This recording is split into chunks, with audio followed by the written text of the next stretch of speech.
নমস্কার সকল শ্রোতা বন্ধুরা, আশা করি তোমরা সকলে ভালো আছো। তোমরা শুনছো আজব স্টোরি। এখানে ভৌতিক গল্প শোনানো হয়। গল্পের সব ঘটনা কাল্পনিক। যদি বাস্তবের সাথে মিল থেকে থাকে তাহলে সেটি কাকতালীয়। এর জন্য চ্যানেল কোনো রকম দায়ী নয়। এই চ্যানেলের গল্পগুলি শুধুমাত্র মনোরঞ্জনের জন্য। আজকের গল্পের নাম ভুতুড়ে ঘর।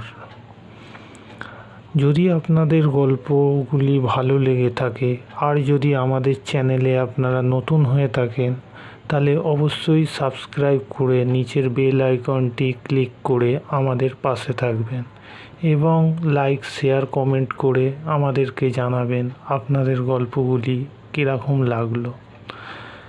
তাহলে আর কথা না বাড়িয়ে গল্প শোনা যাক।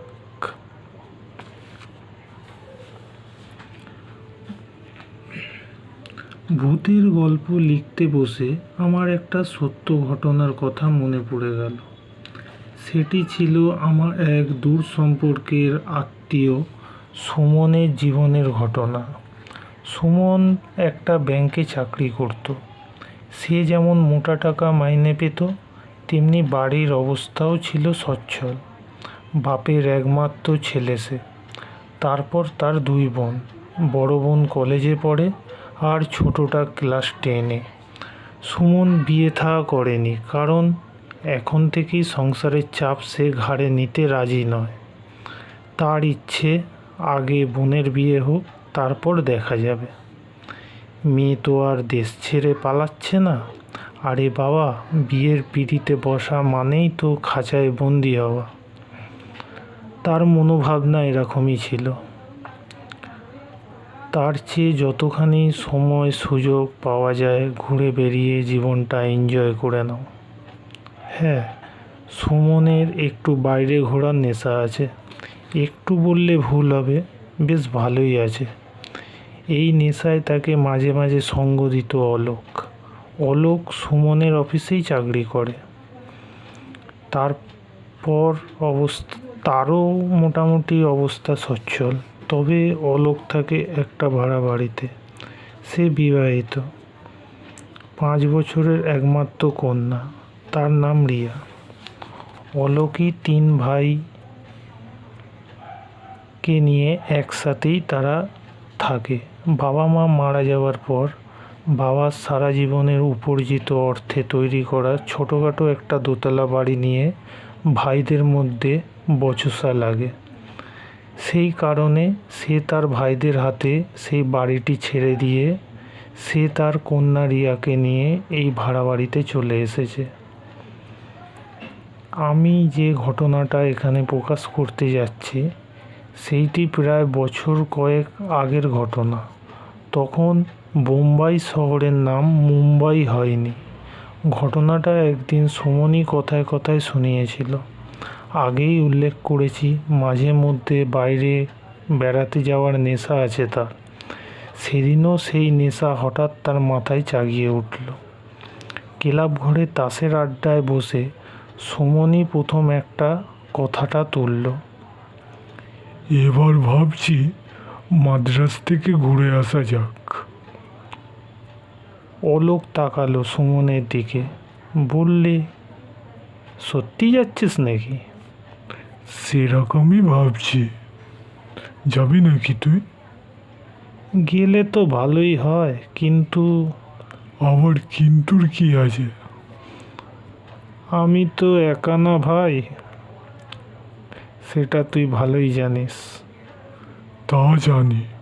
তোর বউ আর মেয়ের কথা বলছিস তো? হ্যাঁ রে। তারা যখন আমাদের সঙ্গে কয়েকবার গেছে, এবারও যাবে। কথাটা তা না রে ভাই, সুমন এবার বলল। আসল কথাটা খুলেই বল না। অলোক এবার বলল, এবারে আমার হাতে টাকা কড়ি তেমন নেই। গত মাসে স্কুটারটা কেনার পর আমার হাত প্রায় খালি। তাই বলছি ওদের নিয়ে যেতে গেলে খরচ তো আছে। সুমন বলল, হুম, বুঝলাম। তাহলে কি করবি? তুই যদি আমাকে 1,000-2,000 টাকা ধার দিস তাহলে হতে পারে। বেশ, তাই হবে। তুই তাহলে রেডি হ। আমি আগামী মাসের মধ্যে 2-3 তারিখ নাগাদ রওনা হব। ঠিক আছে। সেদিন কথাবার্তা ফাইনাল হয়ে গেল। এরপর একদিন অফিস ছুটির পর দুই বন্ধুতে গিয়ে ট্রেনের বুকিং অফিস থেকে রিজার্ভেশন টিকিট কেটে নিয়ে ফিরল। সময় বুঝে একদিন অফিসে ছুটির দরখাস্ত জমা দিয়ে দুই বন্ধু সুমন আর অলোক আর তার পরিবারদের নিয়ে তারা বেরিয়ে গেল মাদ্রাজের দিকে। দিন দুয়েক ট্রেনে বসে কাটাবার পর তারা মাদ্রাজ পৌঁছালো। সেখানে পৌঁছে তারা একটা হোটেল কমন রুম ভাড়া নিয়ে রইল। কয়েকদিন মাদ্রাজ থেকে পন্ডিচেরি, অরবিন্দু আশ্রম থেকে শুরু করে যাবতীয় দর্শনার্থী স্থানগুলি তারা ঘুরে বেড়ালো এবং ছবিও তুলল। একদিন দুপুরবেলা হোটেলের ঘরে বসে সবাই মিলে খাচ্ছিল। এমন সময় সুমন বলল, হাতে যখন সময় আছে তাহলে চল বোম্বে থেকে ঘুরে আসা যাক। অলোক দেখলো কথাটা মন্দ নয়। তাছাড়া বোম্বেতে তার এক কাকা থাকেন। অনেক দিন তার সঙ্গে দেখা সাক্ষাৎ হয়নি। কাকাও বারবার চিঠি দিয়ে ডেকে পাঠান, কিন্তু এ পর্যন্ত তার সময় হয়ে ওঠেনি। তাই সুযোগটা হাতছাড়া না করায় সে বলল, বেশ তাই চ। যেমন কথা তেমনি কাজ। একদিন সকলে মিলে মুম্বাইতে এসে হাজির হলো। তারা যখন সেখানে পৌঁছলো তখন বেলা প্রায় 10টা। অলোক বলল, এখানে আমার এক কাকা থাকেন, চল আমরা সেখানে গিয়েই উঠি। সুমন বলল, না, সেটা ঠিক হবে না। কেন? বেড়াতে যখন বেরিয়েছি তখন এতগুলো লোক মিলে একজনের বাড়িতে ওটা ঠিক নয়। বেশ, যা ভালো হয় কর। শেষ পর্যন্ত একটা ছোটোখাটো হোটেলে এসে তারা উঠল। একখানা মাত্র ঘর খালি পাওয়া গেল। সেখানেই সকলে মিলে থাকার ব্যবস্থা করল। সেদিন দুপুরে খাওয়া শেষ হতে অলোক বলল, চল সবাই মিলে কাকাবাবুর বাড়ি থেকে ঘুরে আসি। সুমন বলল, আমার শরীরটা আজ ঠিক নেই, তোরা বরং ঘুরে আয়, আমি ঘরেই থাকবো। অলোক আর কোনো কথা না বলে সেদিন দুপুরে বউ আর মেয়ে রিয়াকে নিয়ে কাকার বাড়িতে গিয়ে হাজির হলো। অলোকরা চলে যাওয়ার পর সুমন বিছানায় শুয়ে একটা ঘুম দিয়ে নিল। বিকেলে ঘুম ভাঙতে বিছানায় শুয়ে তার একঘেয়ে মনে হলো। বিছানা থেকে উঠে জামা প্যান্ট ছেড়ে সে বাইরে বেরিয়ে গেল।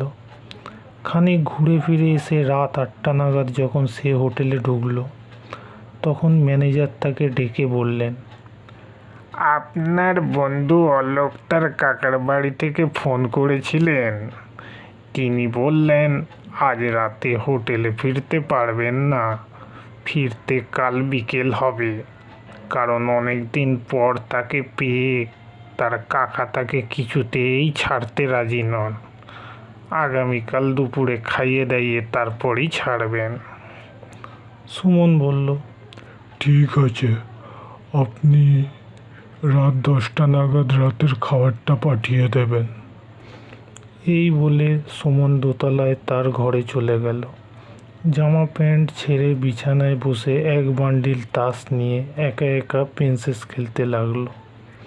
যথাসময়ে বেয়ারা রাতের খাবার দিতে গেল। সুমন খাওয়া শেষ করে দরজা বন্ধ করে আলো নিভিয়ে বিছানায় শুয়ে পড়ল। গভীর রাতে সারা মুম্বাই যখন গভীর নিদ্রায় আচ্ছন্ন, হঠাৎ কার যেন চাপা কণ্ঠের করুণ আর্তনাদে সুমনের ঘুম ভেঙে যায়। উঠে বসে পড়ে সে বিছানার ওপর। কেমন যেন বিশ্রী গন্ধ এসে লাগলো তার নাকে। বাইরে নির্মল আকাশের চাঁদের আলো ঘরের জানলা কাচের শার্সি দিয়ে যেইটুকু ঢুকছে তার আবছা আলো এসে দেখতে পেল ঘরের লাগোয়া বাথরুমের দরজার ফাঁক দিয়ে একটা ধোঁয়া এসে তার ঘরে ঢুকছে। সে সেই ধোঁয়ার মধ্যেই একটা বিশ্রী পোড়া মাংসের গন্ধ ভেসে আসছে। পরক্ষণ সেই ধোঁয়া বন্ধ হয়ে গেল, আর বাথরুমের ভেতর থেকে শোনা গেল কে যেন কল খুলে এত রাত্রে স্নান করছে। আশ্চর্য হয়ে গেল সুমন। খানিক আগেই তো সে খাওয়া শেষ করে বাথরুমে ঢুকেছিল হাত ধোবার জন্য। তখন তো কাউকে সে সেখানে দেখেনি। তাছাড়া যতদূর মনে পড়ে শোবার সময় দরজার খিল দিয়েই শুয়েছিল। সুতরাং অন্য কারোর ঘরে ঢোকার প্রশ্নই ওঠে না। বিছানা থেকে উঠে সে আলো জ্বেলে দেখল ঘরের দরজার খিলটা ঠিকই দেওয়া আছে। বাথরুমে ঢুকে দেখল কেউ কোথাও নেই। সে ঘরে ফিরে এসে আলো নিভিয়ে শুয়ে পড়ল। ভাবল হয়তো ভুলবশত সে কলটা খুলে রেখে এসেছিল।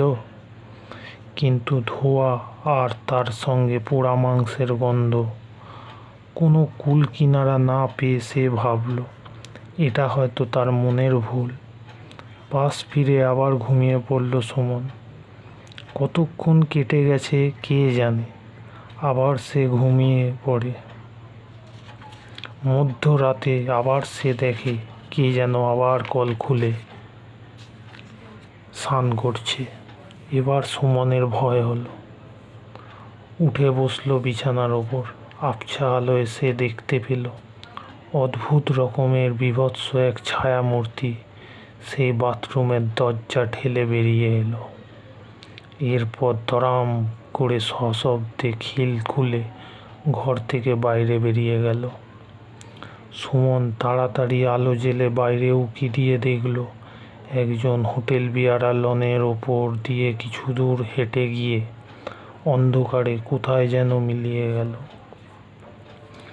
সেদিন রাতে আর সুমনের ঘুম হলো না। সারাটা রাত ঘরের আলো জ্বেলে সে জেগে কাটালো।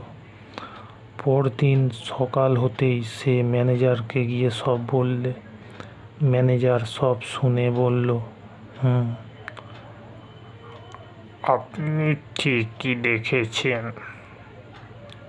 এরপর ম্যানেজার বলতে শুরু করলো, আজ থেকে প্রায় বছর 2 আগে একজন শয়তান লোক ওই ঘরটা ভাড়া নিয়েছিল।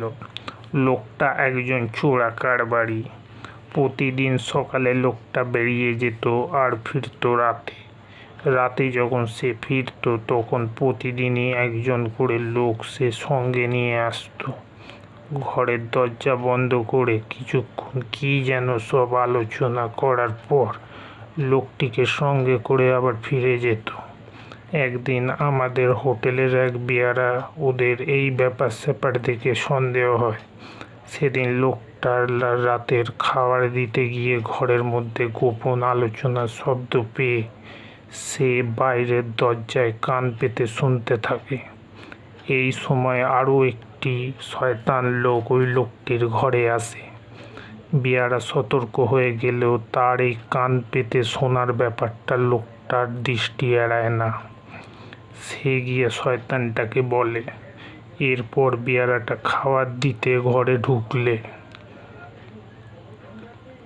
এই শালা, বল কি শুনছিলিস তুই, বল। এই বলে 2-3 থাপ্পড় তাকে মারল। এই শালা, বল কি শুনছিলিস, বল। না না বাবু, বাবু আমাকে ছেড়ে দিন বাবু, আমি কিছু শুনিনি বাবু, বাবু আমায় ছেড়ে দিন। এই বলে বিয়ারা আর্তনাদ করে। তাদের এই গোপন কারবারের খবর ফাঁস হয়ে যাওয়ার ভয়ে তাকে তারা সবাই মিলে ধরে বাথরুমে ঢোকায়। এই শালা, চল চল শালা, বাথরুমে চল, চল। না না বাবু, বাবু আমায় ছেড়ে দিন বাবু, আমার বাল বাচ্চা আছে বাবু, আমায় ছেড়ে দিন। তার কোনো কথাই তারা শোনে না। তাকে জোর করে বাথরুমের ভিতরে নিয়ে যায়। বাথরুমের ভিতর নিয়ে গিয়ে তার গায়ে কেরোসিন ঢেলে আগুন জ্বালিয়ে দেয়। তারপর তারা সবাই মিলে হোটেল ছেড়ে বেরিয়ে যায়। নিচের থেকে আমরা এর বিন্দু বিসর্গ জানতে পারিনি। বাথরুমের দরজা আর ঘরের দরজা বন্ধ থাকায় তার চিৎকারও শুনতে পাইনি। বেশ কিছুক্ষণ কেটে যাওয়ার পর যখন দেখলাম বেয়ারাটা তখনও ফিরল না, তখন আমি ওপরে গিয়ে দেখলাম বাথরুমের ভেতরে কলে জল পড়ার শব্দ হচ্ছে। দরজা খুলে ভিতরে ঢুকে দেখলাম বেয়ারা দগ্ধ অবস্থায় খোলা কলের নিচে পড়ে আছে। বুঝলাম নিজেকে বাঁচাবার জন্যে সে কল খুলে জলের নিচে গিয়ে পড়েছিল, কিন্তু হায়, তার সে আশা পূর্ণ হয়নি।